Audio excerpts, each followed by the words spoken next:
আল্লাহ তাআলা কোরআনে বলেন ওয়ালতাফাতিস সাকু বিসাক, মানে এক পায়ের গোছা আরেক পায়ের লগে ভাবে মিলে যাবে।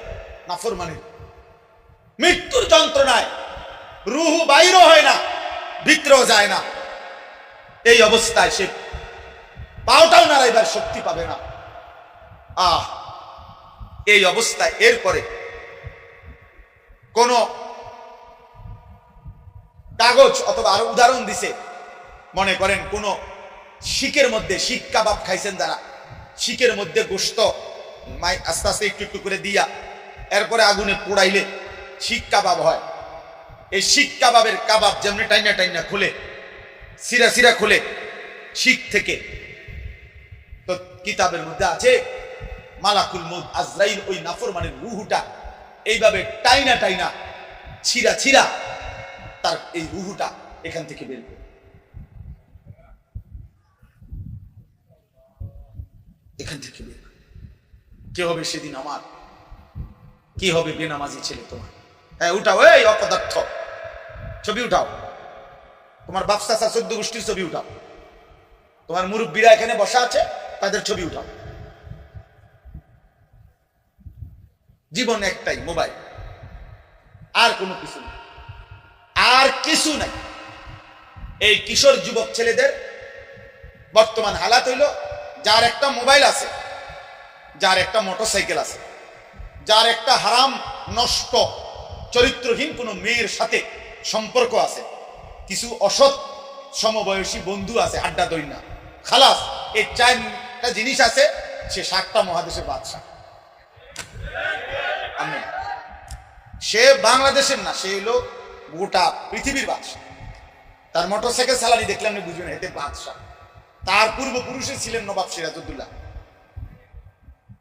তে বাচ্চা আকবরের নাতি, ব্যবসা দেখে সে 7 মহাদেশের মালিক। তার চুলের পেখম দেখলে মনে হয় যেন তার আব্বা জাতিসংঘের মহাসচিব, আমেরিকার প্রেসিডেন্ট তার বাবা। তার চলাফেরা দেখলে মনে, অথচ বাবার একটা একটা টাকার জন্য তার বাপের হয়তো ঘাম অঝরে পড়তেছে, অঝরে পড়তেছে। আমি নিজ চোখে দেখছি একদিন, এই কয়দিন আগে, সিমেন্টের বস্তা নামাইতেছে। আমার এই স্মৃতিটা কতবার যে আমার মনে হয়েছে, এটা একটা লোকরে দেখলাম ট্রাকের থেকে সিমেন্টের বস্তা নামাইয়া তুইতে আছে গোডাউনে। আমি অনেকক্ষণ তাকাই আছিলাম। বিশ্বাস করেন লোকটা একটা একটা বস্তা সিমেন্ট কাঁধে নেয়, পিঠটা এরকম বাঁকা হয়ে যাইতেছে, আর এটা যখন রাখে ছোট্ট একটা গামছা দিয়া বারবার এই ঘামগুলো মুছতেছে। কি পরিমাণ ঘাম তার শরীর, চেহারা, কপাল, গেঞ্জিটা, লুঙ্গিটা মনে যেন পানিতে ভাইসা গেছে, ভিজা গেছে। এইভাবে একটা একটা বস্তা সিমেন্ট। তো মনে করেন 1 বস্তা সিমেন্ট ওইখানে রাখলে সর্বোচ্চ 60 টাকা, 5 টাকা, কোথাও 10 টাকা সর্বোচ্চ। আমি খবর নিয়েছি 10 টাকার বেশি নাই, 60 টাকা অ্যাভেলেবেল, 5-7 টাকা, মানে এক এক বস্তায় ওই ওরে দেয় লেবার যে মিয়া গোডাউনে ফেলা রাখে মিয়া। এই বেচারা যদি 50টা বস্তা সিমেন্টের বস্তা রাখে, চিন্তা করে দেখেন তো, তাকে 50 বার কোমরটা বাঁকা করতে হয় নাই? কথা বলেন না? 50 কেজি বস্তা নিতে সম্ভব এমনে? 50টা বার তাকে কোমরটা বাঁকা করতে হয়েছে। মহিউদ্দিন ভাই এনে কি কোনো দোকান বসছেন? এনে কি সমস্যাটা কি? আমি দেখছি এনে একটা ছেলে দাঁড় করান, আপনাদের মাদ্রাসার একজনকে দাঁড় করান, যে ভাই একটু তুমি পিছে দিয়ে কথা কোন, খেতে নামাই দেন, কথা বলতে বললাম। বারবার এখানেই কথা বলতেছে কেন, আমি এটাই বুঝতেছি না। তাইলে বলেন, মানে একটা হিসাব বললাম আমি, 50 বস্তা সিমেন্টের বস্তা যদি লোকটা নামায়, এক একটা বস্তা 50 কেজি, বারবার তার কোমরটা বাঁকা হইছে, কি পরিমাণ ঘাম তার শরীর থেকে বাইয়া পড়ছে।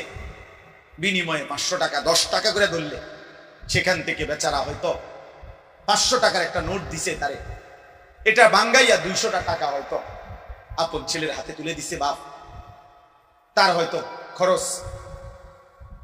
এই 200টা টাকার মধ্যে এই বাবার কি পরিমাণ ঘাম মিশে আছে। কিন্তু নাফরমান সন্তান সন্তান নামের এই জানোয়ার এই 200 টাকা মোবাইলে ঢুকাইয়া সারা রাত উলঙ্গ ছবি দেখতেছে। এটা মানুষের বাচ্চা? এটা মানুষ না জানোয়ার? আপনার কি মনে হয়? বলেন না কেন? এটা মানুষ না জানোয়ার? এই 1টি টাকার পিছনে তোর বাবার কি পরিমাণ ঘাম ঝরছে। তুই কামটা করলি, তুই কামটা করলি। তুমি মহিলা, তুমি জানো না তোমার স্বামী আজকে 12 বছর বিদেশে একটা টাকা একটা রিয়াল জমাইবার জন্য তাকে কি পরিমাণ ঘাম ঝরাইতেছে। এমন কষ্টের জমানো বিদেশের টাকা বেচারা বুকে বাইন্দা বাড়িতে পাঠাইছে। তুই বেডি বাজারে বাজারে ঘুরিয়া ঘুরিয়া বেপরদা, তুমি বাজারে ঘুরিয়া ঘুরিয়া এই টাকা অনাদরে হিসাব ছাড়া স্বামীর এই কষ্টের টাকাগুলো শেষ করে দিয়েছে। আহা, হাই মহিলা, কি করল? নিজের আখেরাতটাও বরবাদ করলা, স্বামীর এই কষ্টের টাকাটাও নষ্ট করল। মাল এটার দাম হইতো না 30 টাকা। হে বুড়ির একটা আইস দিছে, আইস দিয়ে গেছে আপা যে কোনো কারোর কাছে 450 টাকা বেশি। সবাই দ্বারে দাম কইয়া কি আর লাভ আসেনি? ইতান সবাই কইয়া কি আর বুঝবনি?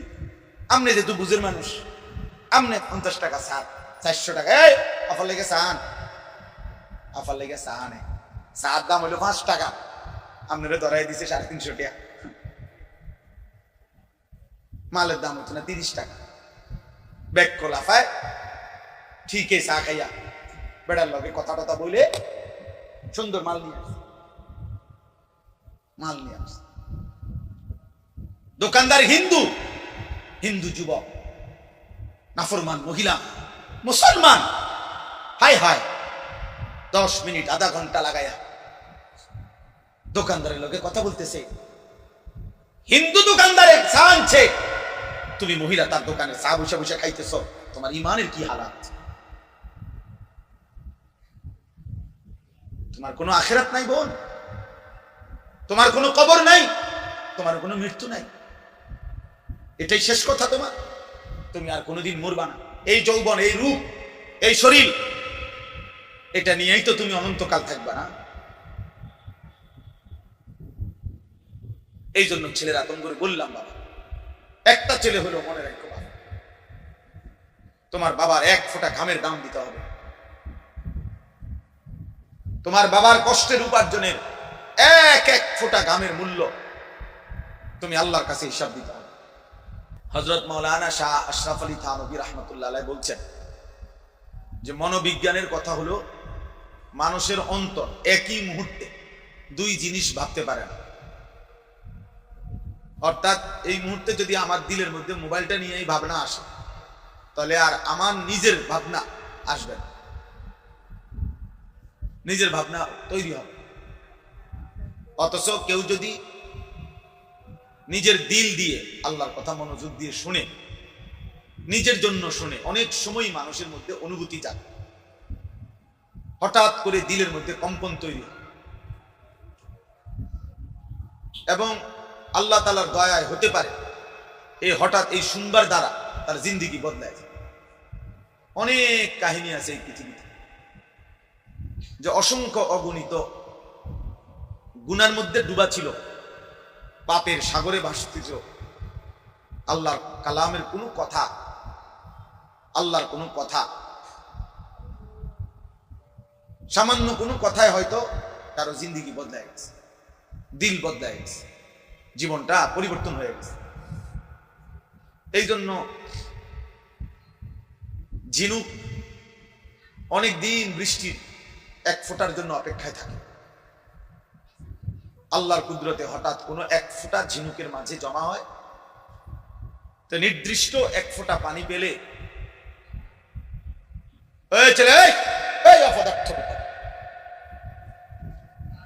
বলা হয়েছে না বেটা মোবাইল করতে না, ওঠো মিয়া, মোবাইলে তোমার ভিডিও করা বাকি থাকলে বাইরে যাও। খাম খেয়ালি কোথাকার। আমরা সুন্দর করে বলছি কিনা বলেন? আমি তো এটাই বুঝাইতেছি নাকি? সে এখনো ইয়ে করতেছে। কানে যদি কোনো কথাই শোনা না যায়, না পৌঁছে, তো হবেটা কি বলে লাভ।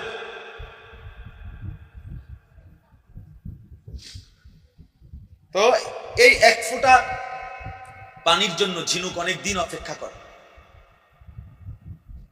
আল্লাহর কুদরতে নির্দিষ্ট ফোঁটা পানি যখন পড়ে ঝিনুক বন্ধ হয়ে যায় এবং নির্দিষ্ট সময় পরে ওই ফোঁটা পানি থেকেই মণিমুক্তা তৈরি হয়। এই জন্য আল্লাহ তাআলার দয়ায় বান্দা অনেক সময় সামান্য কথায়, অল্প কথায় গুনাহ ছেড়ে দেয়, জিন্দেগি বদলায়।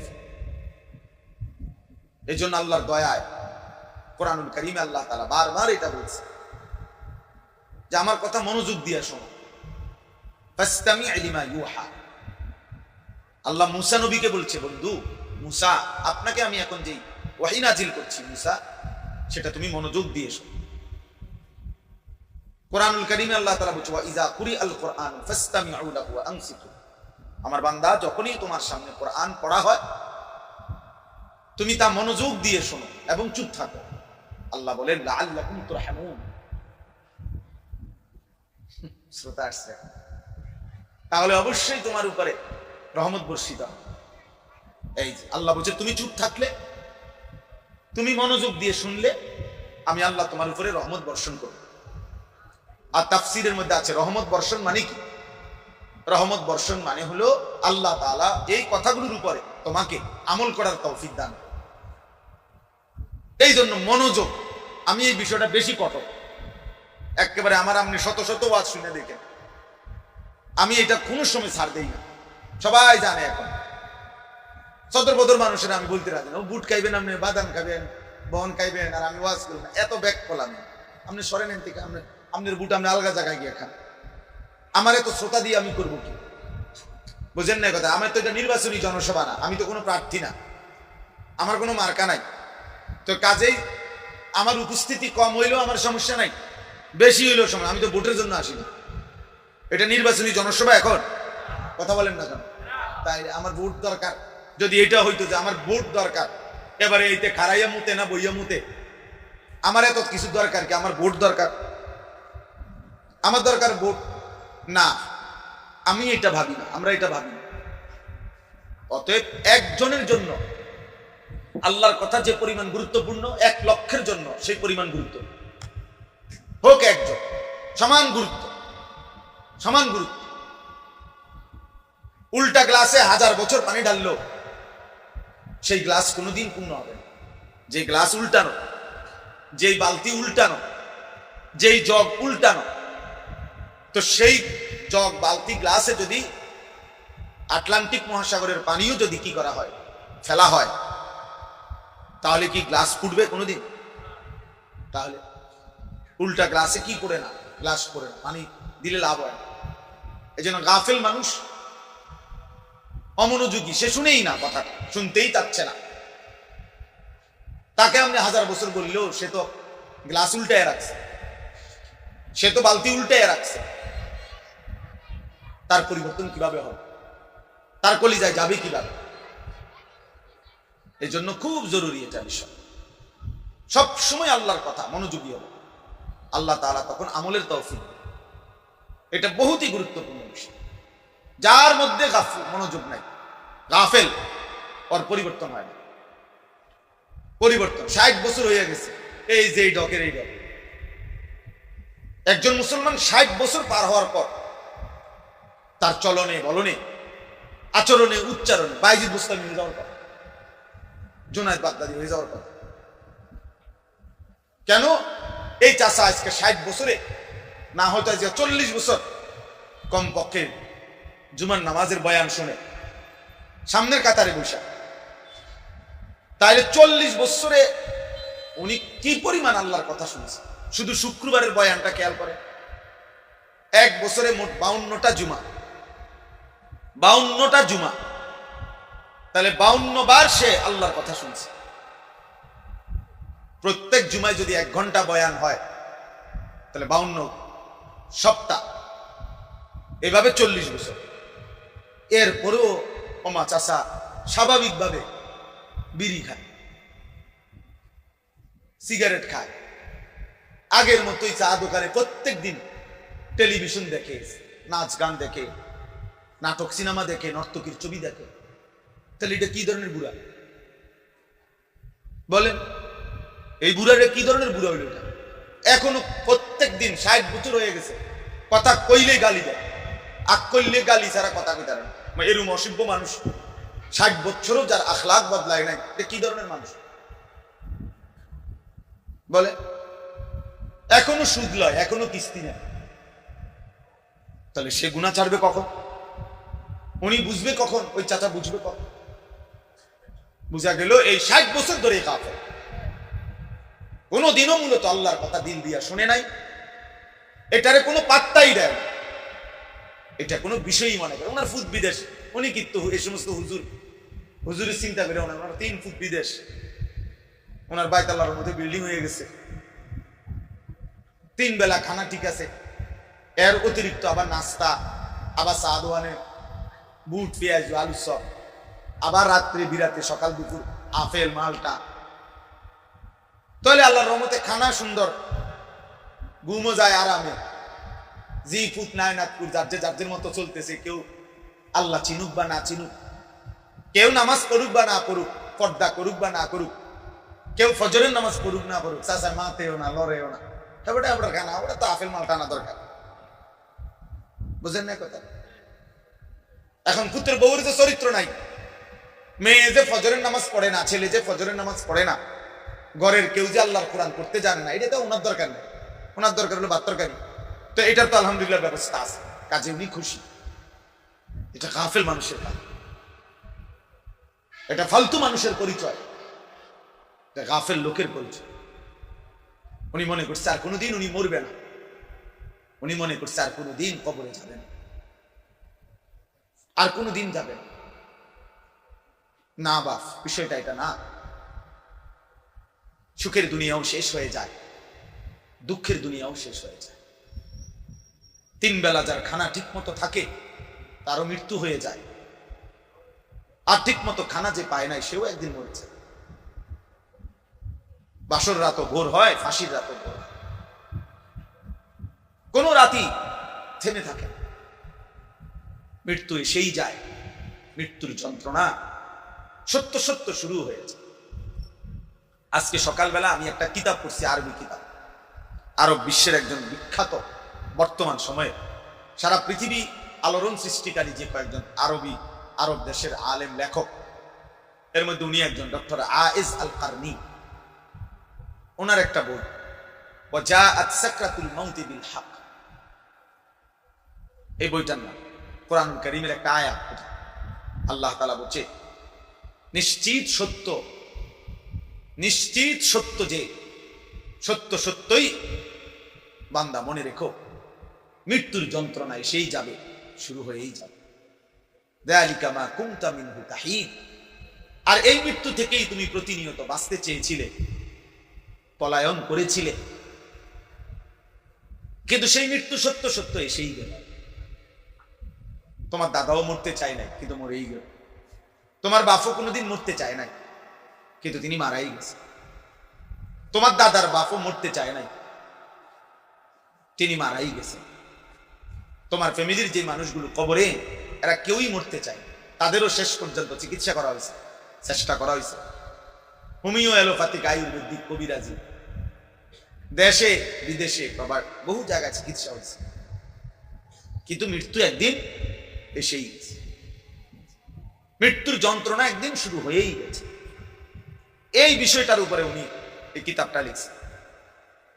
এত আজীব কথা, এমন আশ্চর্য ভাবে লিখছেন, মহব্বতে, পাগল করা কথা, পাগল করা মানে হৃদয় অস্থির করে ফেলানো। আমি সেই সকালে একবার এটা পড়ছি, কত আজকে আবার আমার গাড়ি আসতে রেডি হইতেছে বাসায়, আসরের পরে বিবি আমার চা দিতেছে, এই সময় আমি আরেকবার পড়ছি, আবার গাড়ি দুইটা এখানে গাড়ি থামা পর্যন্ত এই কিতাবটাই ঠিক কইল উনি কি নি, আর ঠিক ওই আয়াতটাই এখন আপনাদের সামনে এই যেই আয়াত বইয়ের নামটা, সেইটাই আপনাদের সামনে আমি তেলাওয়াত করেছি। এজন্য দোস্ত, জওয়ান কিংবা বৃদ্ধ ছেলেরা তোমাদেরকেও বলি, তালেবে ইলম তোমাদেরকেও বলি, আমাকেও বলি, এক চিরন্তন বাস্তবতা, এক অনিবার্য সত্য, এক চূড়ান্ত সত্যের নাম মৃত্যু। মৃত্যু যা থেকে পলায়ন করতে, বেঁচে থাকতে সবাই চেয়েছে, কিন্তু কেউ পারে না, কেউ পারে না। প্রতিটা হাসি, প্রতিটা কান্না, প্রতিটা দুঃখ যন্ত্রণা শেষ পর্যন্ত থামাই দিছে। ওই কিতাবের মধ্যে একটা আশ্চর্য কথা আছে, সবগুলোই আশ্চর্য।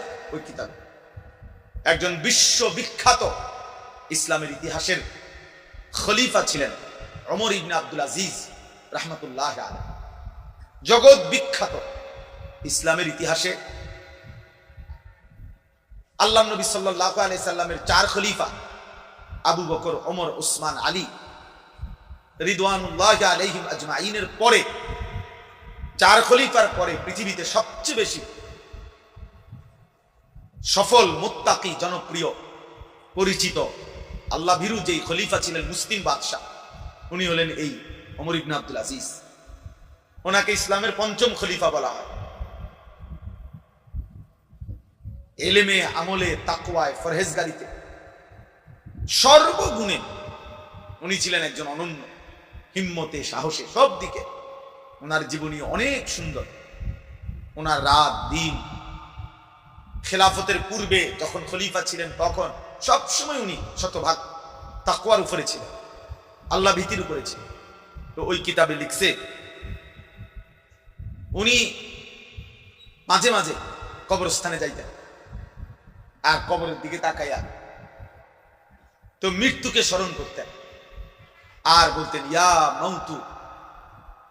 শুনেন মনোযোগ দিয়ে, উনি বলতেন ইয়া মাউতু মাযা ফাআলতা বিল আহিব্বা। হে মৃত্যু, হায় তুমি আমার আপনজনদের সাথে কি করলে? মাযা ফাআলতা বিল আহিব্বা, আমার ভালোবাসার প্রিয় মানুষগুলোর সাথে কি করলা তুমি? সবগুলো মানুষকে আমার থেকে নিয়ে গেলাম। আইনাল আহবাব, আমার বন্ধুরা কোথায়, আমার সাথীরা কোথায়? এই নিজে নিজে বলতে, আমার ভালোবাসার মানুষগুলো কই? আমার আব্বা আমারে, আমার মনে আছে, হোটেলে বৈশা চামচ দিয়া দিয়ে বুরিন্দা ছোট ছোট এগুলো খাওয়াইছে। কি পরিমাণ ভালোবাসতেন আমার মা। তো আমার আব্বা এখন কবরে।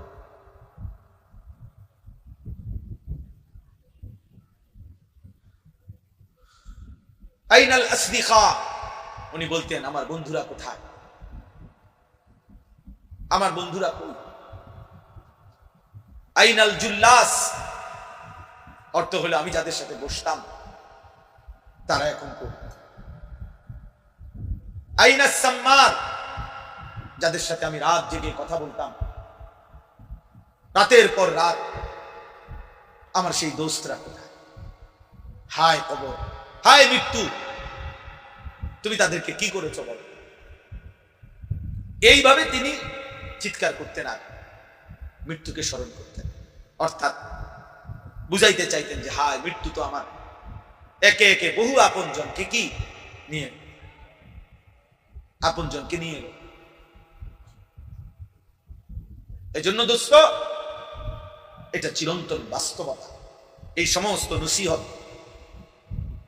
এই ওয়াজ, এই উপদেশ, এই মাহফিল, শত শত হাজার হাজার ওলামায়ে কেরামের এই সমস্ত কথাবার্তা, চোখের পানি, আল্লাহ ওলিদের, প্রিয় বান্দাদের, সবকিছুর মূলে মৃত্যুর প্রস্তুতি, আখিরাতের প্রস্তুতি, মৃত্যু পরবর্তী জিন্দেগির প্রস্তুতি। দুনিয়া এমন এক জায়গা ভাইয়া, তেমন কোনো প্রস্তুতি না নিলেও দুনিয়া পার হয়ে যায়, চলে যায়, রিজিক মিলে যায়। পঙ্গু, প্যারালাইজড, অন্ধ, বোবা, বধির, অসল, অক্ষম, উপার্জনহীন, সকলেই কোনো না কোনো ভাবে রিজিক মিলে যায়, রিজিক মিলে যায়। আমি এক জায়গায় বাংলাদেশে একটি জেলায় একজন ভাইরে দেখছি, ওনার একটা ছেলে আছে, বাচ্চাটা সোজা হইয়া বসতে পারে না, কোলে করে রাখে।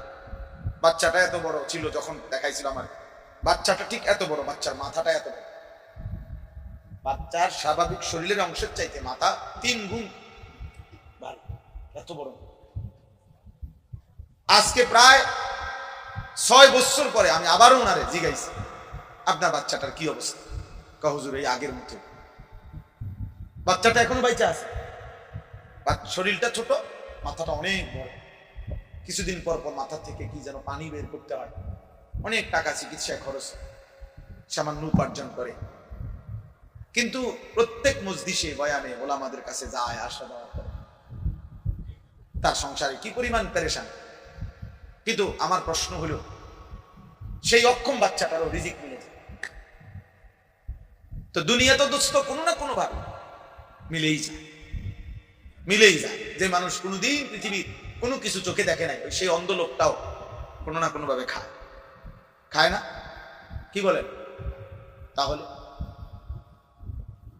আখিরাতের প্রস্তুতি, মৃত্যুর প্রস্তুতি, পরকালের প্রস্তুতি, নওজোয়ান বাবারা, এটা মূল পরিস্থিতি, মূল ফিকির।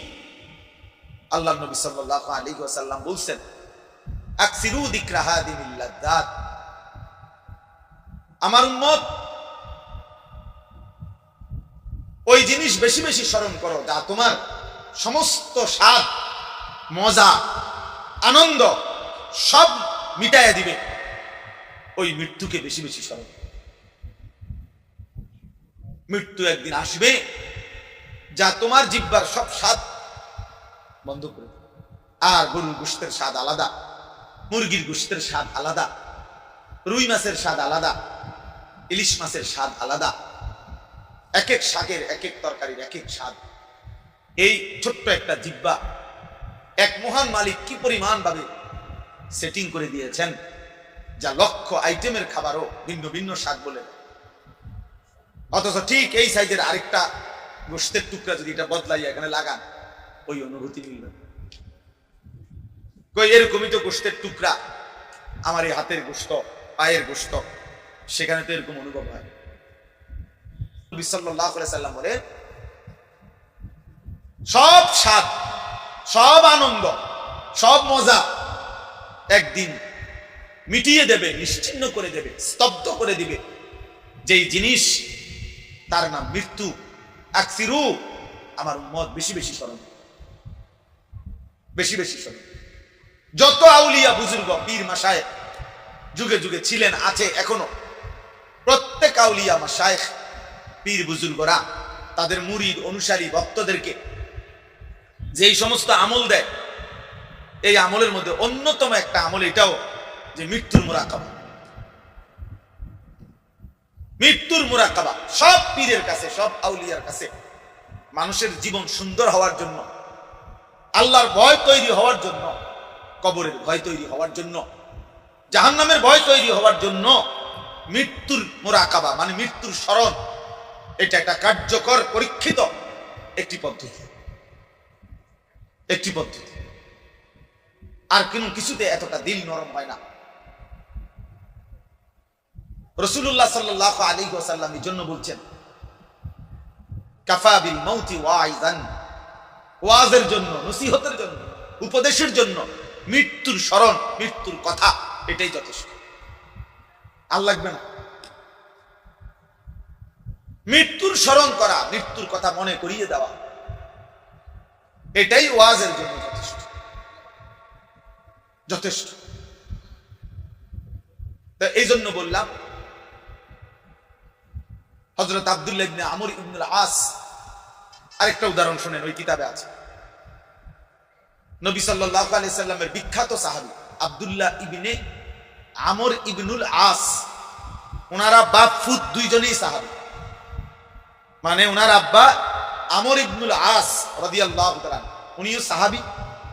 ওনার ছেলে আব্দুল্লাহ ইবনে আমর ইবনুল আস, উনিও সাহাবী, নবীজির সাহাবী দুজন। এবং ওনার আব্বা এই আমর ইবনুল আস যিনি রাদিয়াল্লাহু তাআলা, সাহাবাদের মধ্যে সবচেয়ে বেশি বুদ্ধিমত্তা, কূটনৈতিক জ্ঞান সূক্ষ্ম বুদ্ধিমত্তা, প্রজ্ঞা, বিচক্ষণতা যাদের মধ্যে ছিল, ওর মধ্যে উনি অন্যতম।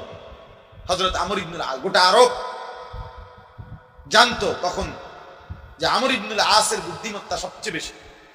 মিশর বিজেতা রাসূলুল্লাহ সাল্লাল্লাহু আলাইহি ওয়াসাল্লামের সাহাবী, মিশর বিজয় করছিলেন ওনার নেতৃত্বে।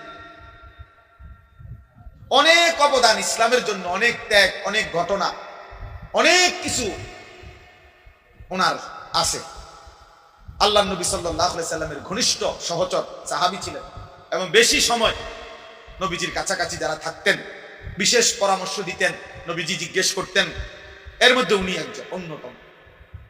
পরবর্তী 4 খলিফার আমলেও তিনি ছিলেন অন্যতম একজন উপদেষ্টা, রাষ্ট্রের মুসলিম খেলাফতের এবং প্রাদেশিক গভর্নর, প্রদেশের গভর্নর ছিলেন। এরকম অনেক বিচক্ষণ, অত্যন্ত উঁচু মাপের সাহাবী ছিলেন আমর ইবনুল আস রাদিয়াল্লাহু তাআলা। তো ওনার মৃত্যুর সময় শেষ অবস্থা মুমূর্ষ। তো মৃত্যুর মুহূর্তে লাস্ট সময় এখনো রুহু যায় নাই, তবে মৃত্যু যন্ত্রণা শুরু হয়েছে। লাস্ট টাইম ওনার ছেলে, এই কিতাবে আছে, ওনার ছেলে, ওই যে উনিও তো সাহাবী বললাম, আব্দুল্লাহ ইবনে আমর ইবনুল আস, উনি বলতেছিলেন ওনার আব্বাকে, সিফলি বিল মাউত, আব্বা মৃত্যুর যন্ত্রণা এখন কেমন লাগতেছে আপনার কাছে? আপনার এই শেষ হালাতটা আমার শেষবারের মতো বলে যান। আচ্ছা, এনে কি তাই শুরুটা কিনল মহিউদ্দিন ভাই,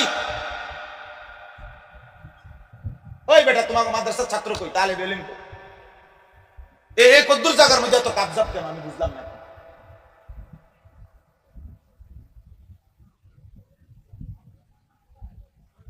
আশ্চর্য কথা, তো এখানে তো এটা তো কোনো স্টেশন না, এটা বিজরা বাজার, এনে বিজরা বাজার তো হেনে না। হযরত আব্দুল্লাহ ইবনে আমর ইবনুল আস বলতেছেন, আব্বা এই শেষ মুহূর্তে মৃত্যুর অবস্থা, যন্ত্রণা, সাকারাতুল মউত, আরবিতে কোরআনের ভাষায় মৃত্যু যন্ত্রণাকে বলে সাকরাতুল মউত। এইটাই আছে এই আয়াত, আমি শোনাবো আপনাদের।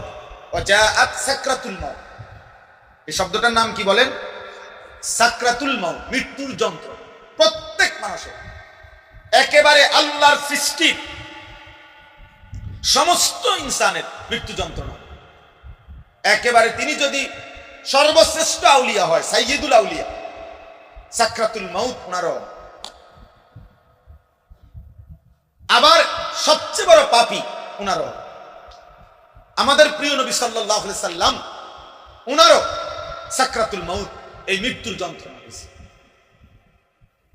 কিন্তু ওই যে বলে কারো কাছে ঝাল মজাদার, যদিও ঝাল খাইতেছে কিন্তু চোখ দিয়া পানি পড়ে, কিন্তু হে আরো খায়, তাহলে কিন্তু ঝাল তো লাগতেছে, ঠিক কথা বুঝেন নাই?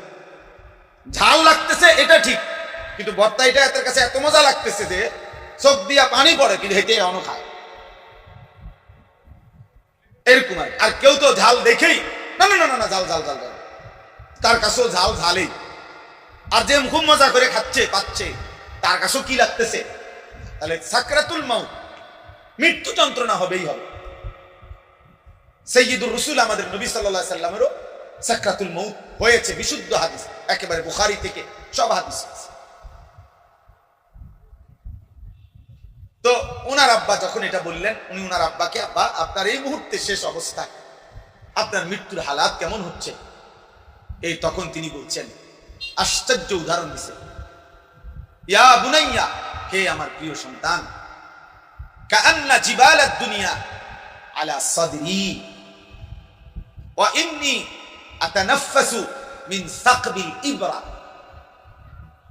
উনি বলতেছেন, হে আমার প্রিয় সন্তান, আমার মনে হচ্ছে বাবা, এই গোটা পৃথিবীতে দুনিয়াতে যত পাহাড় আছে, আল্লাহ সৃষ্টির যত পাহাড়, সবগুলো পাহাড় যেন একসাথে আমার বুকে চাপ দিয়ে আছে। কাআন্না জিবালাদ দুনিয়া আলা সাদরি, যেন দুনিয়ার সব পাহাড় আমার বুকে চাপ দিয়ে ফেলছে, চাপ দিয়ে ফেলছে। আর শুনেন, এরপরে তিনি বললেন কথা, দুনিয়া মৃত্যুর স্মরণ, মৃত্যুর যন্ত্রণা, সাকরাতুল মউত, এটা বড় বেশি ভয়ানক। আর এটা যদি এমন হইতো যে এমন যে ভাই আমার লোক আছে, আমার অসুবিধা হইতো না, আমি সরকারি দলের লগে আমার সম্পর্ক, হ্যাঁ আমার ক্ষমতা আছে, আমার টাকা আছে, আমি বাঁচার ব্যবস্থা আছে, এমন ব্যবস্থা কারো কাছে আছে? মৃত্যু ধনী আর গরিবকে বরাবর করে দিবে, মৃত্যু সুখী আর দুঃখীকে বরাবর করে দিবে, মৃত্যু আনন্দ এবং বেদনাকে সমান করে দিবে, মৃত্যু অট্টালিকা আর কুড়ে ঘরের মানুষকে কি করে দিবে? সমান সমান করে দিবে, সমান করে দিবে, সমান করে দিবে। ওই কিতাবে লিখছে যে ওমর ইবনে আব্দুল আজিজ যখন বলছে, হায় আমার বন্ধুদেরকে কি করেছ, আমার দোস্তদেরকে কি করেছ, আমি যাদের সাথে রাতের পর রাত গল্প করতাম, আমার সেই বন্ধুদেরকে তুমি কই নিছ হে মৃত্যু। তখন লিখছে মৃত্যু যেন ওনাকে বলতেছে ফিরাইয়া, কবর যেন ওনাকে ফিরাইয়া বলতেছে, ওমর ইবনে আব্দুল আজিজ শোনো, আমি তোমার বন্ধুর চোখ তার শরীর থেকে খুলে ফেলছি, আমি তার হাতের কোনই তার দেহ থেকে আলাদা করে ফেলছি, আমি তার পাও তার শরীর থেকে আলাদা করে ফেলছি, আমি তার গোশত তার হাড্ডি থেকে আলাদা করে ফেলছি, আমি তার দেহকে রেজা রেজা করে এই মাটির সাথে মিশাই দিচ্ছি। যদি কারো দিল থাকে তো সে বুঝবে কবর তাকে এটাই বলবে, যে বন্ধুকে কবরে রাইখা 6 মাস পরে 9 মাস পরে আইসো একদিন, দেখবা তোমার বন্ধুর কোনো চিহ্ন নাই, তোমার আপন জনের কোনো চিহ্ন নাই, তোমার স্বজনের কোনো চিহ্ন নাই, আমি সব রেজা রেজা করে দিছি, সব ছিন্ন ভিন্ন করে দিছি। অতএব ভাই আমার, বন্ধু আমার, দোস্ত আমার, আজকে আমার এটাই কথা, মৌতের স্মরণ করেন, চারিদিকের মৃত্যু দেখেন, প্রতিদিন মানুষের জানাজা, কবরস্থান, লাশ, মৃত্যু দেখেন। আর যদি এই মৃত্যু দেখে, জানাজা দেখে, কবরস্থান দেখেও চলে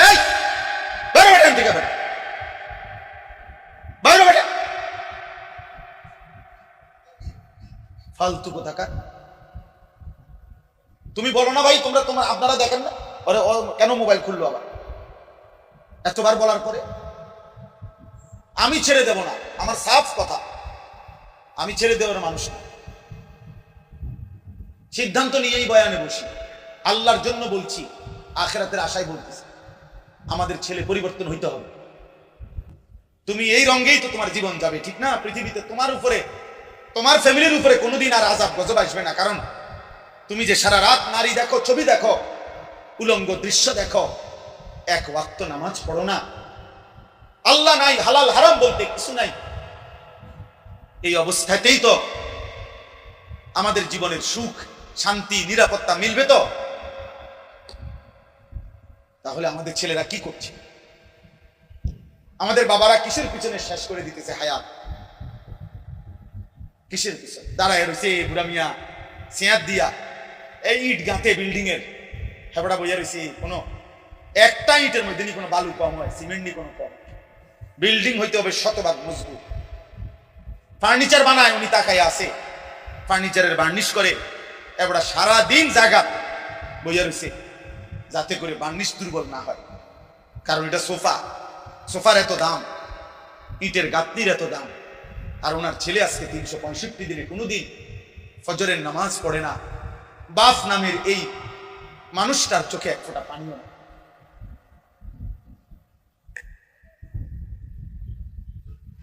ওনার ছেলে সারা রাত মোবাইলে উলঙ্গ ছবি দেখে, ওনার ছেলের চুল দেখলে বোঝা যায় ওইটা বেঈমান, ওনার ছেলের চেহারা দেখলে বোঝা যায় ওইটা সুরত কাফেরের, মুশরিকের। এক ওয়াক্ত নামাজ নাই, সেজদা নাই, পাক নাফাকের কোনো ধার ধারে না, পেশাব করে কি কারাইয়া মুতে না বইয়া মুতে না হাঁটতে হাঁটতে মুতে, খবরও নাই, কিসের টয়লেট পেপার, কিসের পানি। আহা, উনি সোফা বানায়, এবারটা সোফা বানায়, এবারটা বিল্ডিং করে, এবারটা ইটের মধ্যে পানি দেয়, করেন, ঠিক আছে বাবা, ঠিক আছে, চলে, কোনো অসুবিধা নেই, সব মিলাইয়া বাত্তারকারী তো, সব মিলিয়ে দুনিয়াই তো শেষ বুঝছেন তো, ঠিক আছে, যে যেটা বুঝা শেষ করে যান দুনিয়া। আখিরাত না বুঝলেও আখিরাতে যেতে হবে, আখিরাত বুঝলেও আখিরাতে যেতে হবে কিনা বলেন? কবর না বুঝলেও কবরে, কবর বুঝলেও কি কোনো অসুবিধা নেই। আমরা চিৎকার করে যাই, আমরা বলে যাচ্ছি, আমরা বলে যাচ্ছি। এই জন্য বললাম বাবা, মুসলমানের ছেলেরা, আমরাও বুঝি। আজকে তোমরা মনে রাখো বাপ, এই বেঈমান তারা থামবে না। আমরা যদি ঘুরে না দাঁড়াই, আমরা যদি আমাদের আল্লাহর কাছে চোখের পানি না ফেলি, আমরা যদি ইমানের দাবিতে সাহসী হুঙ্কার দিতে না পারি, তাহলে এই ইহুদি, এই বেঈমানরা থামবে না। সে পরিষ্কার ঘোষণা দিছে, ইসরায়েলের প্রধানমন্ত্রী নেতানিয়াহু পরিষ্কার বলছে যে পৃথিবী, কয়দিন আগে বলছে, পৃথিবীতে যার কাছে একটি বড় মোবাইল আছে, স্মার্ট মোবাইল মানে বড় মোবাইলেরই, সে পরিষ্কার বলছে, মনে রাখবেন তার কাছেই আমাদের ইসরায়েলের একটি টুকরা আছে। আপনি আমাদের সদস্য, আমাদের অংশ। বুঝছেন হিসাব? হ্যাঁ, ডাইরেক্ট তার ঘোষণা, এটা বক্তব্য দিতে সে, যার কাছে একটি বড় মোবাইল আছে। কারণ এই বড় মোবাইলের একটি মোবাইল এমন নাই যেটা কোনো না কোনো পার্টস কিসের ইসরায়েলের ছাড়া নাই। অন্যান্য দেশেরও পার্টস আছে, কিন্তু ইসরায়েলের পার্টস এখানে আছেই আছে। সে বলছে সে আমাদেরই সদস্য, আমাদের একটা টুকরা হলো আছে। তাহলে পৃথিবীতে বড় মোবাইল ছাড়া বেওকুফ, এরম ছোট এই পিচ্ছি মোবাইল, এরম আঙ্গুর মতো বলদ একবারে অল্প আছে, এরম বেকুব আরো আছে। এই আমরা অল্প কয়েকজন, এরম আর সামান্য, আমি তো এটাই কইলাম, আরো আছে। আমরা অল্প, মানে এরম বেকুব কম, যে এখনো এই যুগে এই শুধু মোবাইল ব্যবহার করে। অল্প কয়েকজন বলদ থাকতে পারে, বাকি সব চালাকরা সবাই 24 ঘন্টা স্মার্ট মোবাইল। উনি মানুষও স্মার্ট, মোবাইল স্মার্ট। আমরা মানুষও ব্যাক কল, এই জন্য আমার মোবাইলও ব্যাক। আমরা মানুষও আকামলা, এই জন্য মোবাইলও আকাম। আল্লাহ আমাদেরকে হেফাজত করে। দোস্ত, বেঈমান আমাদেরকে ছাড়বে না, বেঈমান আমাদেরকে ছাড়বে না, ইচ্ছায় হোক অনিচ্ছায় হোক। বেঈমানের ষড়যন্ত্রের মুখোমুখি, জুলুমের মুখোমুখি আমরা হতেই হবে। আর সেক্ষেত্রে যদি আমরা আমাদের প্রস্তুতি, ঈমান, আমল, আমাদের মালিকের সাথে আমাদের সম্পর্ক না থাকে, আহা, আপনি চিন্তা করে দেখেন মাকসুদ ভাই, ওদের তো দুনিয়াবি অস্ত্র ক্ষমতা অনেক আছে, আমাদের ওই পরিমাণ দুনিয়াবি অস্ত্র ক্ষমতাও নেই, আছে, কথা বলেন না। আবার আজকে 10 বছর ধরে আমগো রবের সাথেও আমাদের মনে করেন অনেকের সম্পর্ক নাই। তাহলে আমরা নামাজও পড়ি না, হালাল হারামও মানি না, পাক নাফাকও মানি না, আমাদের ছেলেও নামাজ পড়ে না, মেয়েও পর্দা করে না, স্ত্রীও পর্দা করে না, আমরা ব্যবসাও করি সুদে কিস্তিতে, প্রতিদিন আমরা ইচ্ছা করে হাসতে হাসতে ওজনে কম দিই। তাহলে আমাদের আল্লাহর সাথেও আমাদের সম্পর্ক নাই, আমাদের দুনিয়াবি ওই পরিমাণ কাফের বেঈমানদের অস্ত্র ক্ষমতা প্রভাব প্রতিপত্তিও এখানে নাই। তা আমরা আছি কি? তা আমাদের থেকে দুর্ভাগ্যকে আজ যদি এতটুকু হইতো যে তাদের নিচে জমিনে তাদের অস্ত্র আছে, আমাদের উপরে আমাদের আল্লাহর সাথে আমাদের গভীর রাত গভীরের তাহাজ্জুদের সেজদার চোখের পানির সম্পর্ক আছে, তাইলো রবের ফয়সালা এটা, মুমিন আমার সাথে থাইকো, আমি আল্লাহ মুমিনের বিজয়ের ওয়াদা দিই। ওয়াকানা হাক্কান আলাইনা নাসরুল মুমিনিন। রব্বুল আলামিন বলে, ঈমান যদি পূর্ণ হয় মুমিন, সমস্ত মুমিনকে আমি আল্লাহ সাহায্য করা আমি আল্লাহর হক। আমি ওয়াদা দিলাম, আমি আছি। ওয়াদাল্লাহুল্লাযীনা আমানু ওয়া আমিলুস সালিহাতি লা ইস্তাখলিফান্নাহুম ফিল আরদ। ওয়াদাল্লাহুল্লাযীনা আমানু মিনকুম।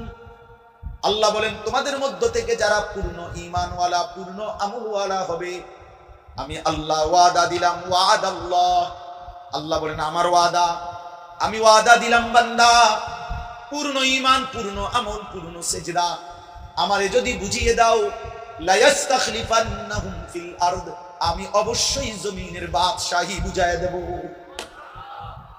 বলেন বন্ধু, সাহাবায়ে কেরাম মনে করেন 10,000 সাহাবী নবীর সামনে বসছে, একটা কল্পনা করেন, এরকম নবীজি মনে করেন নসিহত করতে মসজিদে নববীর মিম্বরে বসছে। তো ধরেন নবীজির সামনে ওই মুহূর্তে ইনসাফের সাথে ভাবেন, নবীজির সামনে মনে করেন 10,000 সাহাবী বসা, কয় হাজার? তাহলে 10,000-এর কারণে মনে করেন প্রথমে আছে কেউ, আবার একবারে লাস্টও তো আছে কেউ। মানে আমরা যেমন এনে ভাই আপনারা সামনে, তো ওই ভাইরা যে দাঁড়ায় আছে দুই একজন, ওনারা পিছনে না তো, তাই রে। তাহলে এভাবে 10,000 মানুষ বসতে গেলে তো সামনেও আছে, পিছনেও আছে, ডানেও আছে, বামেও আছে। আপনাদের বিবেক কি বলে? কল্পনা করেন তো যে 10,000 সাহাবীর মধ্যে ফজরের নামাজ পড়ে না কয় পার্সেন্ট? হিসাবটা বুঝছি ভাই, বিজয়ের হিসাব বুঝতে হবে। স্লোগান আমিও দিতাম, জানি স্লোগান। আমি আলহামদুলিল্লাহ ছাত্র জীবনে স্লোগানে প্রসিদ্ধ ছিলাম। আমার স্লোগান আলহামদুলিল্লাহ, আমি স্লোগানের লাগেও আমার অনেকে নিয়ে যাইতো যে স্লোগান দিতে পারি, চল স্লোগান কাহাকে বলে, স্লোগানের সেরা ছিলাম। আমার উস্তাদ আল্লামা ইসহাক ফরিদি রহমতুল্লাহ আলাই, যার কাছে আমি বুখারি পড়ছি, হুজুরে বলতেন আনিস চল কোথায় হুজুরি, এই ডিপ্লোমা ইঞ্জিনিয়ার্স ইনস্টিটিউটে আজকে সেমিনার আছে, স্লোগান দিতে পারেন, চলেন পুরো এলাম। স্লোগান দিতে জানি আমি আলহামদুলিল্লাহ, ছাত্র জীবনে খুব স্লোগান দিতাম, ঘন্টার পর ঘন্টা স্লোগান দিতে পারতাম। মিছিল হইলে পাগল হয়ে থাকতাম যে মিছিল হইব কোন সময়, মিছিল হইলেই গিয়ে মাইক ধরতাম যে স্লোগান দিব আমি। স্লোগান তো দিলে হবে না বাবা। তাহলে আপনি কল্পনা করেন প্রথম সাহাবী আর 10,000 নম্বর সাহাবী ফজরের নামাজ পড়ে না কয়জন? 5 ওয়াক্ত নামাজ পড়ে না কয়জন? হারাম রোজগার করে কয়জন? সুদ কিস্তির সাথে সংযুক্ত ছিল কয়জন? ওজনে কম দিছে কয়জন? এই হিসাবটা বুঝছেন? বিজয়ের হিসাব, বিজয়ের হিসাবে কেন সাহাবায়ে কেরাম অর্ধ পৃথিবীতে, সারা পৃথিবীতে কালেমার পতাকা উড়াইলেন কিভাবে? মাত্র 30,000, অথচ কাফের 2 লাখ, মাত্র 10,000 কাফের 1.25 লাখ, এরকম মানে সৈন্য। আমরা কিতাবে স্পষ্ট পড়ছি, আশ্চর্য হবেন ভাই, কিতাবে স্পষ্ট পড়ছি ওমর রাদিয়াল্লাহু তাআলা আনহু একদিন এক যুদ্ধে হযরত খালিদ ইবনুল ওয়ালিদ রাদিয়াল্লাহু তাআলা আনহুকে জিজ্ঞেস করছে, লম্বা ঘটনা, আমি শুধু ওই মূল কথাটা বলতেছি 1 মিনিট, যে ওনারে জিজ্ঞাসা করছে খালিদ 60,000 কাফেরের বিরুদ্ধে যুদ্ধ করার জন্য তোমার সাথে কয়জন দিলে চলবে? তো উনি বলছে আমিরুল মুমিনিন ওমর। ওমর তখন খলিফা, ইসলামের দ্বিতীয় খলিফা। হযরত খালিদ ইবনুল ওয়ালিদ বলছে আমিরুল মুমিনিন ওমর, খালিদকে একা পাঠাইলেই চলবে, একাই পাঠাইলেই চলবে। হযরত ওমর রাদিয়াল্লাহু তাআলা আনহু বলছেন খালিদ অহংকার করলা, কথাটা বড়াই হয়ে গেল না? 60,000-এর মোকাবেলা একাই লড়বা? হযরত খালিদ ইবনে ওয়ালিদ বলছে ওমর আমিরুল মুমিনিন, আল্লাহর কসম অহংকার করে বলি নাই, বরং আমার নবীর একটা হাদিসের কারণে বলছি। আমার নবী সাল্লাল্লাহু আলাইহি সাল্লাম বলছেন মাসালুল লাযী ইয়াযকুরু রাব্বাহু ওয়াল্লাযী লা ইয়াযকুরু রাব্বাহু মাসালুল হাইয়্যি ওয়াল মাইয়িত। নবী তো বলছে যে আল্লাহর জিকির করে, আল্লাহর ইবাদত করে, আল্লাহর স্মরণ করে, আর যে করে না, উভয়ের পার্থক্য হলো একজন জীবিত একজন মৃত। তা আমার তো ইয়াকিন আমিরুল মুমিনিন জীবিত তো শুধু আমি, 60,000 এগুলো তো মুর্দা। তো মরা মানুষ 60,000 হইলে কি আর 60 লাখ হইলে কি, জীবিত তো আমি একাই। কারণ আমি তো আল্লাহর জিকির করি, আমি তো আল্লাহর গোলামি করি, আমি তো আমার মালিককে সিজদা করি। প্রিয় সন্তান, আমার একটা ছেলে হলেও তোমারে বললাম ভাই, আগামী দিনের ইসলামের জন্য তুমি না ফিরলে আল্লাহর দ্বীনের জন্য লড়বে কে বা? তোমার বয়স মাত্র 16, 18, আহা, তুমি যদি দ্বীনের জন্য কুরবানি না দাও, ইসলামের জন্য কুরবানি করবে কি? আল্লাহর দ্বীনের জন্য কি? 60 বছরের বুড়া চাচা, ওনার তো শক্তি নাই, উনি তো দুর্বল হয়ে গেছে, উনি তো দোয়া করতে পারবে এখন। এই জন্য আমার কথা, মূল বিষয় আমরা মৃত্যুকে স্মরণ করি, মৃত্যুর যন্ত্রণাকে স্মরণ করি। আমাদের রব আমাদের সব জানেন, আমাদের মালিক আমাদের 24 ঘন্টা দেখেন। আমাদের অন্তরের ভিতরে গভীরে যত চিন্তা, যত কুমন্ত্রণা, আল্লাহ তাআলা বলেন বান্দা আমি সব জানি। হৃদয়ের গভীরে তোমার কি আসা যাওয়া করে আমি সেটাও বুঝি বান্দা, আমি জানি বান্দা। এই পৃথিবীর কেউ টের পায় নাই তোমার মনে কি কি আমি তো জানি। জানে? কথা বলে না? জানে না? দেখেন, এবার তর্জমাটা শুনে আমার কথা শেষ। আমার 25-এ টাইম 8:20 বাজে।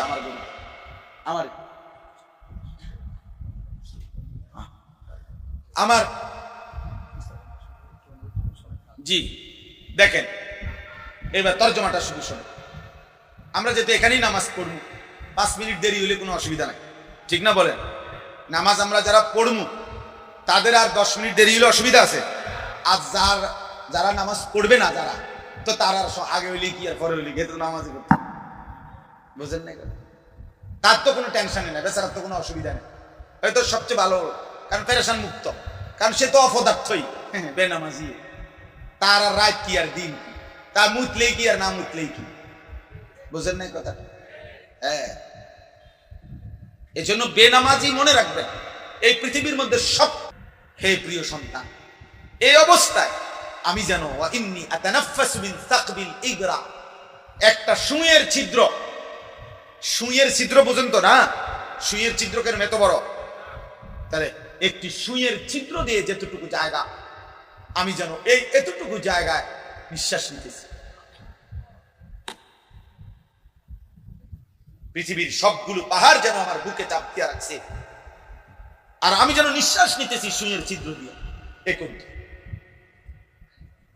হায়, উদাহরণ দিছে কেমন! অথচ তিনি জগৎ বিখ্যাত সাহাবী,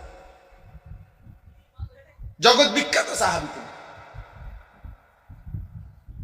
এজন্য বাপ, এইমাত্র যেটা বললাম, আল্লাহ নবী সাল্লাল্লাহু আলাইহি সাল্লাম, তিনি পরিষ্কার হাদিসে আছে, নবী সাল্লাল্লাহু আলাইহি সাল্লামেরও মৃত্যুর পূর্ব মুহূর্তে আল্লাহ নবীর যখন এই সাকরাতুল মউত, মৃত্যু যন্ত্রণা শুরু হয়েছে, নবী সাল্লাল্লাহু আলাইহি সাল্লামের চেহারা মুবারক, কপাল মুবারক ঘামে ভিজে গেছে। আল্লাহ নবী সাল্লাল্লাহু আলাইহি সাল্লামের পাশে ছোট্ট পাত্রে আম্মা জান আয়েশা রাদিয়াল্লাহু তাআলা আনহা, নবীজির বিবি, এক পাত্র ছোট্ট, মনে করেন একটা বাটিতে পানি দিছেন। নবী সাল্লাল্লাহু আলাইহি সাল্লাম বারবার নিজের হাত মুবারক আঙ্গুল ভিজাইতেছিলেন পাত্রে, আর চেহারা মুবারক মুছতেছিলেন, এই ঘাম মুছতেছিলেন ওই পানি দিয়ে দিয়া। আর নবীজি তখন পড়তেছিলেন, আল্লাহুম্মা আইন্নী আলা সাকারাতিল মউত, আয় মাওলা, আপনার এই বন্ধুর মৃত্যু যন্ত্রণার এই মুহূর্তে আমারে আপনি সাহায্য করেন,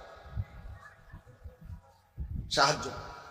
আল্লাহুম্মা হাফিন আলাইয়া সাকারাতিল মউত, এরপরে শব্দ বলছে এটা, আয় আল্লাহ, আপনার বন্ধুর মৃত্যু যন্ত্রণা সহজ করে দেন।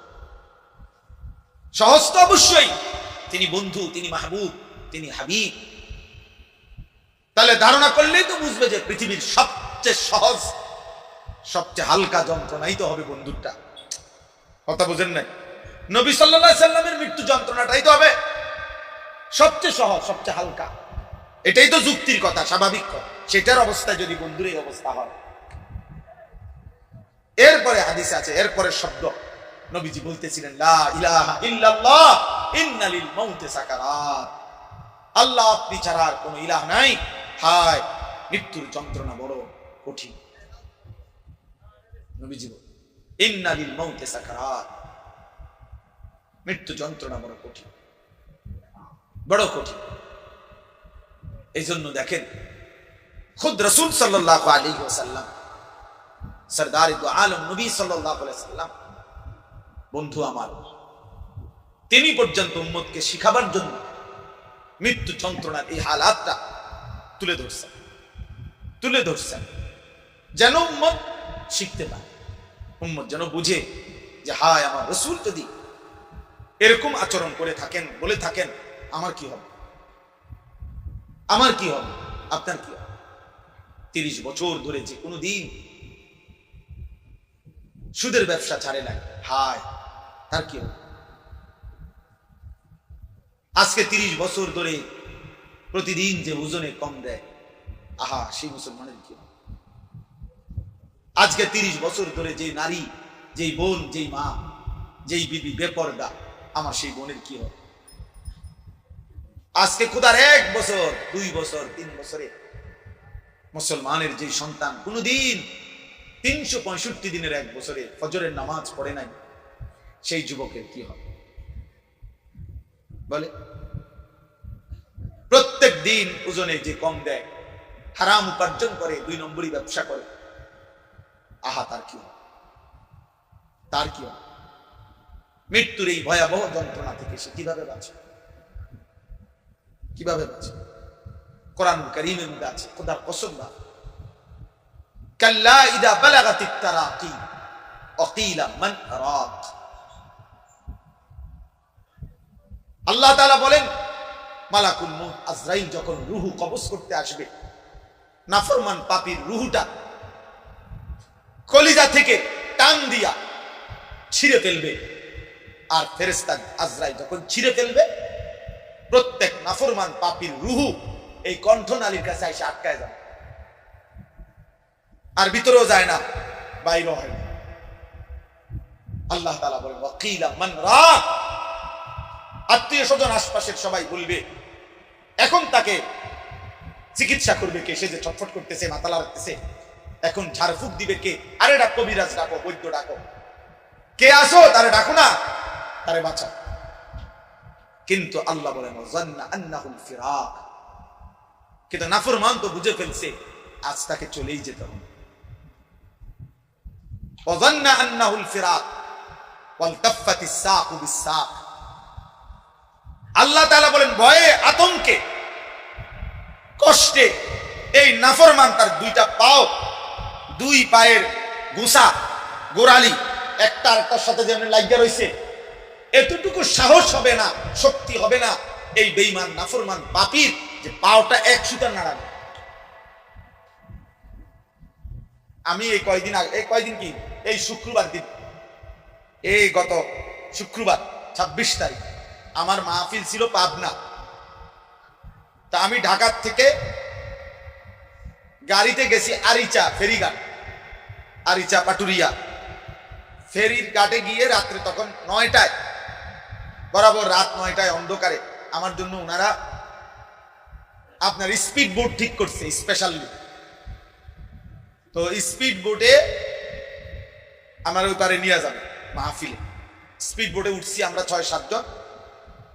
তো স্পিড বোট এটা যখন ছাড়ছে অন্ধকার, আর যখন একটু সামনে গেছে আর ঢেউ বাড়ি মারতেছে, 31 মিনিট সময় লাগছে প্রায় যাইতে ওই পারে। বিশ্বাস করেন, আমি বুঝার জন্য বলতেছি, আমি যে ওই বোটের এক সাইড এটা দৌড়ছি এমনি, আর লা ইলাহা ইল্লা আনতা সুবহানাকা ইন্নী কুনতু মিনাজ জালিমিন পড়তেছি মহিউদ্দিন ভাই, একটা সুতা, একটা ইঞ্চি আমি আর আমার পাও নাড়াই নাই। এত না আমার ডরে যে পাও নাড়ালে নি পড়ে যায়, হাত নাড়ালে নি কি হয়, পড়ে যায়। এমন ভয় লাগছে ওই মাথা যাওয়া পর্যন্ত যে হাত পাওটাও নাড়াইবার মনে হয় যেন নিঃশ্বাসটা ফেলবার সাহস হচ্ছে না, নিঃশ্বাস ফেলবার সাহস হচ্ছে। তো আল্লাহ তাআলা কোরআনে বলেন, ওয়ালতাফাতিস সাকু বিস-সাক, মানে এক পায়ের গোসা আরেক পায়ের লগে ভাবে মিলে যাবে। নাফরমানি মৃত্যুর যন্ত্রণায় রূহ বাইরও হয় না, ভিতরেও যায় না, এই অবস্থায় সে পাওটাও নাড়াইবার শক্তি পাবে না। এই অবস্থায় এরপরে কোন কাগজ অথবা আরো উদাহরণ দিছে, মনে করেন কোন শিকের মধ্যে, শিক কাবাব খাইছেন যারা, শিকের মধ্যে গোশত আস্তে আস্তে একটু একটু করে দিয়া এরপরে আগুনে পোড়াইলে শিক কাবাব হয়। এই শিক কাবাবের কাবাব যেমন টাইনা টাইনা খুলে, সিরা সিরা খুলে শিক থেকে, তো কিতাবের মধ্যে আছে মালাকুল মউত আজরাইল ওই নাফরমানের রূহটা এইভাবে টাইনা টাইনা ছিঁড়া ছিঁড়া তার এই রূহটা এখান থেকে বের করে, এখান থেকে বের। কে হবে সেদিন আমার, কি হবে বেনামাজি ছেলে তোমার? হ্যাঁ উঠাও, এই অপদার্থ ছবি উঠাও, তোমার বাপ চাচা 14 গোষ্ঠীর ছবি উঠাও, তোমার মুরব্বীরা এখানে বসা আছে তাদের ছবি উঠাও। জীবন একটাই, মোবাইল, আর কোনো কিছু নেই, আর কিছু নাই। এই কিশোর যুবক ছেলেদের বর্তমান হালাত হইল, যার একটা মোবাইল আছে, যার একটা মোটরসাইকেল আছে, যার একটা হারাম নষ্ট চরিত্রহীন কোনো মেয়ের সাথে সম্পর্ক আছে, কিছু অসৎ সমবয়সী বন্ধু আছে, আড্ডা দই না, খালাস, এই চারটা জিনিস আছে, সে 7টা মহাদেশের বাদশা। আমি সে বাংলাদেশের না, সে হইল গোটা পৃথিবীর বাদশা। তার মোটরসাইকেল চালানি দেখলে আপনি বুঝবেন এতে বাদশা। তার পূর্বপুরুষে ছিলেন নবাব সিরাজউদ্দৌলা, তে বাদশা আকবরের নাতি, ব্যবসা দেখলে সে 7 মহাদেশের মালিক। তার চুলের পেখম দেখলে মনে হয় যেন তার আব্বা জাতিসংঘের মহাসচিব, আমেরিকার প্রেসিডেন্ট তার বাবা। তার চলাফেরা দেখলে মনে হয়, অথচ বাবার একটা টাকার জন্য তার বাপের হয়তো ঘাম অঝরে পড়তেছে, অঝরে পড়তেছে। আমি নিজ চোখে দেখছি একদিন, এই কয়দিন আগে, সিমেন্টের বস্তা নামাইতেছে।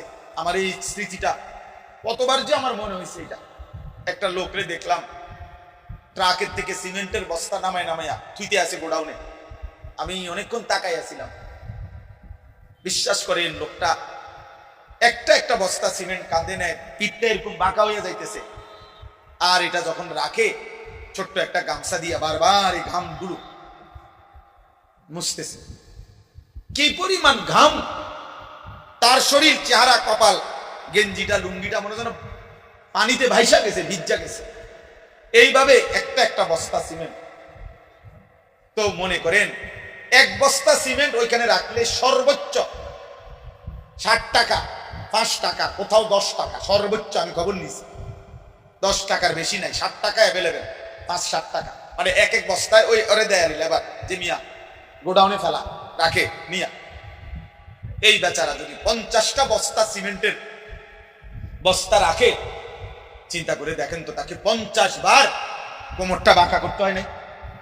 কথা বলেন না? 50 কেজি বস্তা নিতে সম্ভব এমনি? 50টা বার তাকে কোমরটা বাঁকা করতে হয়েছে। মহিউদ্দিন ভাই, এনে কি কোনো দোকান বসছি? এনে কি সমস্যাটা কি? আমি দেখছি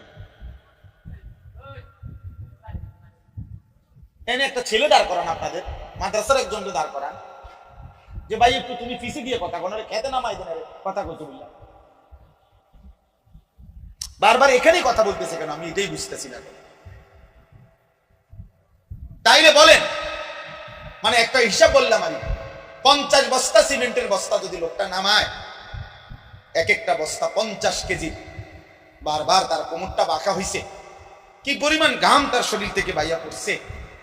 বিনিময়ে 500 টাকা, 10 টাকা করে ধরলে সেখান থেকে বেচারা হয়তো 500 টাকার একটা নোট দিছে তারে, এটা বাঙ্গাইয়া 200টা টাকা হয়তো আপন ছেলের হাতে তুলে দিছে বাপ, তার হয়তো খরচ। এই 200টা টাকার মধ্যে এই বাবার কি পরিমাণ ঘাম মিশে আছে। কিন্তু নাফরমান সন্তান নামের এই জানোয়ার এই 200 টাকা মোবাইলে ঢুকাইয়া সারা রাত উলঙ্গ ছবি দেখতেছে। এটা মানুষের বাচ্চা? এটা মানুষ না জানোয়ার? আপনার কি মনে হয়? বলেন না কেন? এটা মানুষ না জানোয়ার? এই একটি টাকার পিছনে তোর বাবার কি পরিমাণ ঘাম ছুটছে। যে কামটা করলি, তুমি মহিলা, তুমি জানো না তোমার স্বামী আজকে 12 বছর বিদেশে একটা টাকা, একটা রিয়াল জমাইবার জন্য তাকে কি পরিমাণ ঘাম জড়াইতেছে। এমন কষ্টের জমানো বিদেশের টাকা বেচারা বুকে বাইন্দা বাড়িতে পাঠাইছে। তুই বেডি বাজারে ঘুরা বেপরদা, তুমি বাজারে ঘুরা এই টাকা অনাদরে হিসাব ছাড়া স্বামীর এই কষ্টের টাকাগুলো শেষ করে দিয়েছে। আহা, হাই মহিলা, কি করলো? নিজের আখিরাতটাও বরবাদ করলা, স্বামীর এই কষ্টের টাকাটাও নষ্ট করল। মাল এটার দাম হইতো না 30 টাকা, হেবুডির একটা আইস দিছে, আইস দিয়ে গেছে আপা, যে কোনো কারোর কাছে 450 টাকা বেশি। সবাই দ্বারে দাম কইয়া কি আর লাভ আসেনি? ইতান সবাই কইয়া কি আর বুঝবনি? আমনে যেহেতু বুঝের মানুষ, আমনে 50 টাকা চান, 400 টাকা এই আফার লেগে চান, আফার লেগে চা আনে, চার দাম হলো 5 টাকা, আপনারা ধরাই দিছে 350 টাকা, মালের দাম হচ্ছে না 30 টাকা। ব্যাগ খোলা পায় ঠিক চা খাইয়া বেড়ার লগে কথা টথা বলে সুন্দর মাল নিয়ে আসে, মাল নিয়ে আসে। দোকানদার হিন্দু, হিন্দু যুবক, নাফরমান মহিলা মুসলমান, হায় হায় 10 মিনিট আধা ঘন্টা লাগাইয়া দোকানদারের লগে কথা বলতেছে। হিন্দু দোকানদারের চা আনছে, তুমি মহিলা তার দোকানে চা বসে বসে খাইতেছ, তোমার ইমানের কি হালাত? তোমার কোনো আখিরাত নাই বোন, তোমার কোনো কবর নাই, তোমার কোনো মৃত্যু নাই, এটাই শেষ কথা তোমার। তুমি আর কোনোদিন মরবা না। এই যৌবন, এই রূপ, এই শরীর, এটা নিয়েই তো তুমি অনন্তকাল থাকবা না। এই জন্য ছেলেরা তোমরা বললাম, বাবা একটা ছেলে হলো, মনে রাখো বাবা, তোমার বাবার 1 ফোঁটা ঘামের দাম দিতে হবে। তোমার বাবার কষ্টের উপার্জনের 1 ফোঁটা ঘামের মূল্য তুমি আল্লাহর কাছে হিসাব দিতে হবে। তুমি কেন অনাদরে অবহেলা নষ্ট করো? আল্লাহর দেওয়া প্রতি মিনিটের হিসাব দিতে হবে, প্রতি সেকেন্ডের হিসাব দিতে হবে, প্রতি শব্দের হিসাব দিতে হবে, প্রতি ঘন্টার হিসাব দিতে হবে। 1 সেকেন্ড আমরা আল্লাহর আড়াল করার সুযোগ আমাদের আছে তো? কথা বলে না, আল্লাহ থেকে গোপন হওয়ার আমাদের সুযোগ আছে তো? নাই। অতএব বাপ, আমার কথা চলতেছিল,